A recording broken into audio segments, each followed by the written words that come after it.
Commercial and subsistence farmers lose a herd of cattle to the thieves. Moving of stolen cattle and flock of sheep across these bushy mountains is common in this area. Thieves target farmers to conduct break-ins and demand livestock at a gunpoint. Multiple cow and sheep heads are always found dumped in the forests. The thieves slaughter the stolen livestock and take away a huge bag of red meat. 10 cattle were slaughtered in the forest, and the other 15 were also slaughtered right in the forest. We don't know which butcheries or shisanyamas are being supplied by the thieves. We want the Department of Agriculture to visit these butcheries and verify the meat they are selling, because we believe that some of them are supplied with stolen meat. Many families are child-headed in the area of Mount Fletcher due to stock theft, while other victims of stock theft are left paralyzed. Many people had been shot and killed.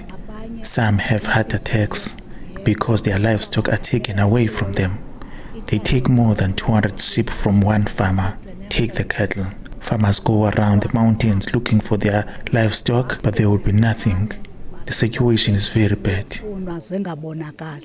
Many farmers watch helplessly while their livestock is stolen. 46 cows were stolen from this village alone. We have not yet recovered them from the stock thieves. This is bad. It's a big problem because they come and demand the livestock from the people. We just watch our livestock being taken away from us. They just tell us, if you want a problem, come out and you will see. They even take our horses. Elderly women are also not spared during these raids by the heavily armed men as they demand money from them. I pleaded with this young man not to kill me. I told him that I'm going to give you money. I gave him the money myself. He then jumped over the fence and ran towards the forest. I then noticed that he cut the door open with a sharp instrument. This guy left the panga and the sword behind the door. I recognized the color of his top jacket, and that is how he was arrested by the community.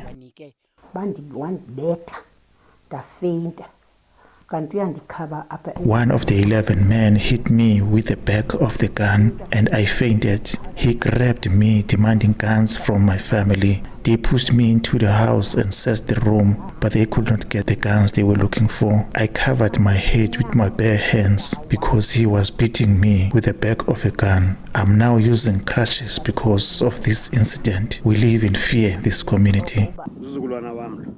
One family lost 3 family members after an attack by the stock thieves.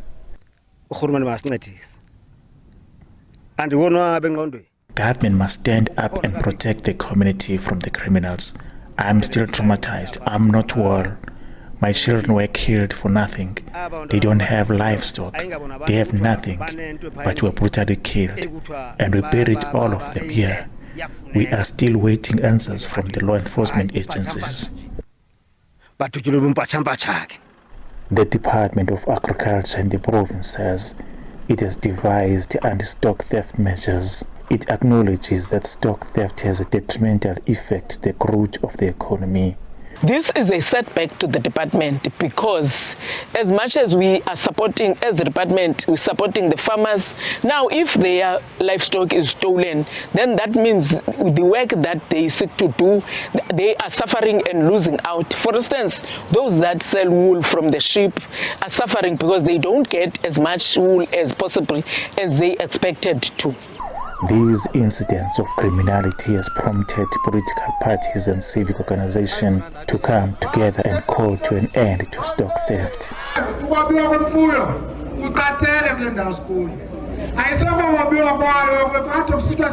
theft is no longer stock theft, it's a stock robbery.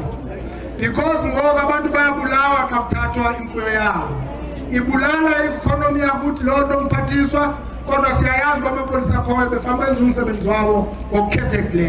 The Eastern Cape Police has committed to work with South African National Defence Force deployed in the borders and anti-stock theft forums to deal with stock theft in the province. I'm Kululeko Nyembezi, SABC News, Mount Fletcher.